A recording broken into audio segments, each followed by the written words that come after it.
नावाचे एक सुंदर असे जंगल होते. या जंगलात बोलू नावाचा एक हरिण राहत होता. बोलू खूप बुद्धीने हुशार, चलाक होता, चपळ होता, दिसायलाही खूप सुंदर होता.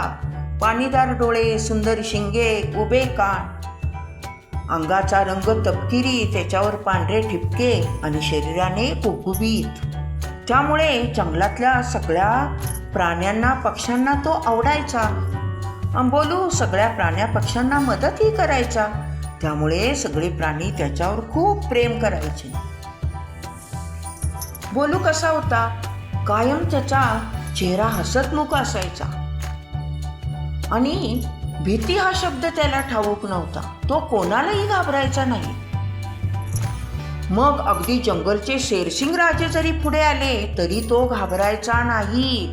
उलट हसून आपल्या चातुर्याने, बुद्धीचा त्यांना चकवा द्यायचा. असा हा बोलू होता. एकदा काय झालं, दुपारच्या वेळी जंगलातल्या सरोवरात बोलू पाणी प्यायला गेला. पाणी पिऊन तो आपल्या गुहेकडे निघाला. तेवढ्यात त्याला मोठी गर्जना ऐकू आली आणि त्याने समोर पाहिले जंगलचे राजे शेरसिंग राजे आले. पण बोलू घाबरला नाही. राजे काय म्हणाले, अरे बोलू, आज मी तुझी शिकार करून खाणार आहे. मला खूप भूक लागली आहे आणि मला बऱ्याच दिवसात हरणाचे मांस नाही मिळाले खायला. त्यावर बोलू घाबरला नाही. उलट चेहऱ्यावर हास्य आणून काय म्हणाला, महाराज, मी एवढासा छोटासा प्राणी, कमजोर आहे, खूप अशक्त आहे आणि तुम्ही जर मला खाल्लं तर तुमचे पोट नाही भरणार. अरे, सिंहराजा आश्चर्यचकित झाले. अरे, हा छोटासा बोलू हरिण आपल्याला घाबरला नाही. मग पुढे बोलू काय म्हणाला, महाराज, तुम्ही जर खरंच मला खाणार असला खा, माझी काही हरकत नाही. पण पहिल्यासारखी आणखी एकदा मला गर्जना करून दाखवा. मग मी समजेन तुम्ही जंगलचे खरे सिंहराजा आहात. असे म्हटल्यावर सिंहराजांनी गर्जना करायला सुरुवात केली. बोलूने आपले हात दोन्ही कानावर ठेवले. सिंहराजांनी मोठी गर्जना केली. त्याबरोबर जंगलातले सगळे प्राणी घाबरले. जंगल हादरून गेले. पक्ष्यांचे थवेच्या थवे आकाशाकडे उडू लागले. माकडांचा कळप इकडे तिकडे सैरावैरा धावू लागला. सगळे जंगल चिडीचूप झाले. पण बोलू मात्र घाबरला नव्हता.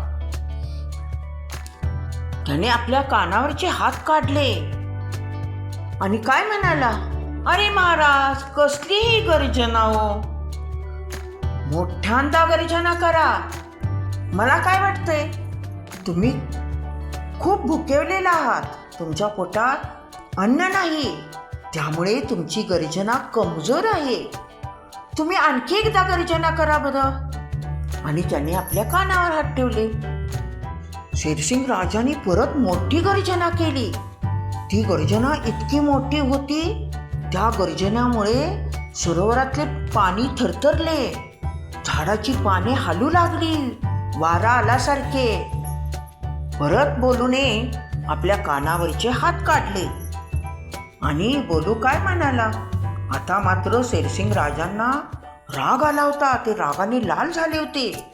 पण बोलू काय म्हणाला, हे काय महाराज, अजिबातच तुमची गर्जना मोठी नाही.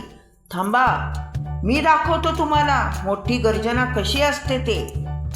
असे म्हणून बोलू सरोवराच्या काठावर गेला.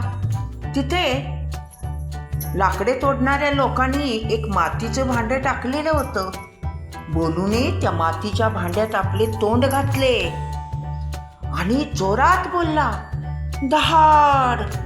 असं बोलल्याबरोबर बोलूचा आवाज त्या मडक्यात घुमला आणि त्या मडक्यातून परत प्रतिध्वनी सगळ्या जंगलात घुमला. जंगल सगळं हादरून गेलं. शेरसिंग राजे घाबरले. अरे, केवढी मोठी ही बोलूची गर्जना. बोलू म्हणजे साधा सुद्धा हरिण नाही, खूप ताकदवान आहे. शेरसिंग राजे घाबरले. मग थोड्या वेळाने बोलू त्यांच्याजवळ आला.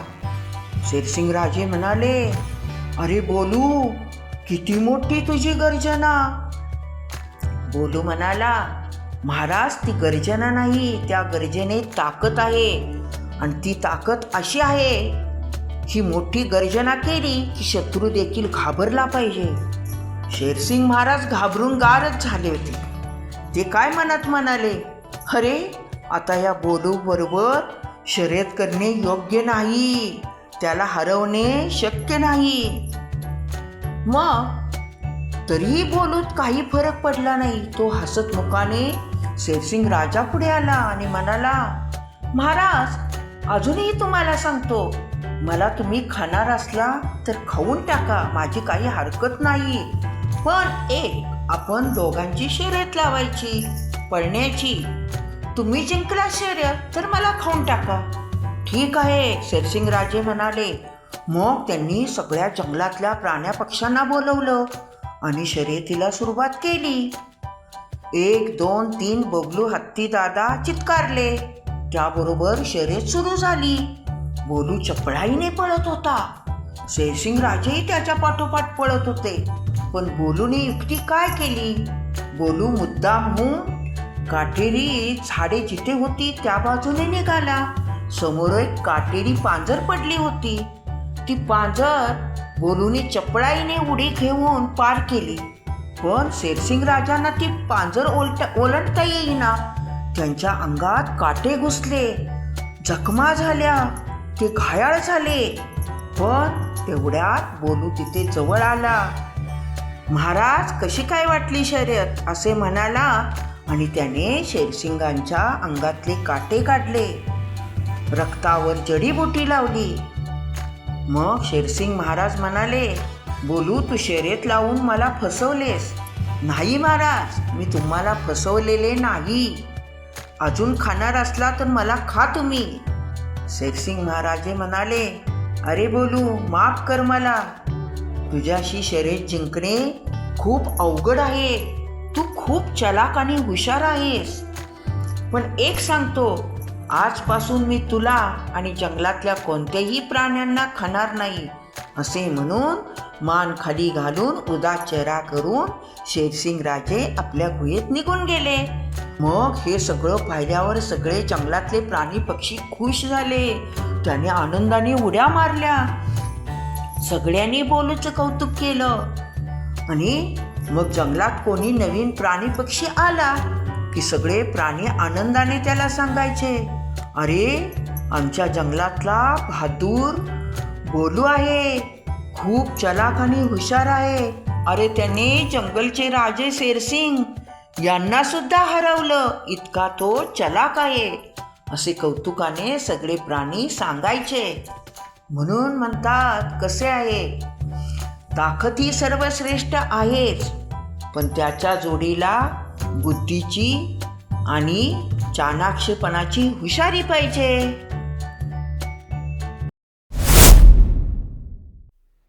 हा व्हिडिओ आवडला असेल तर आपल्या आजीच्या गोष्टी चॅनलला लाईक करा, शेअर करा आणि सबस्क्राईब करा.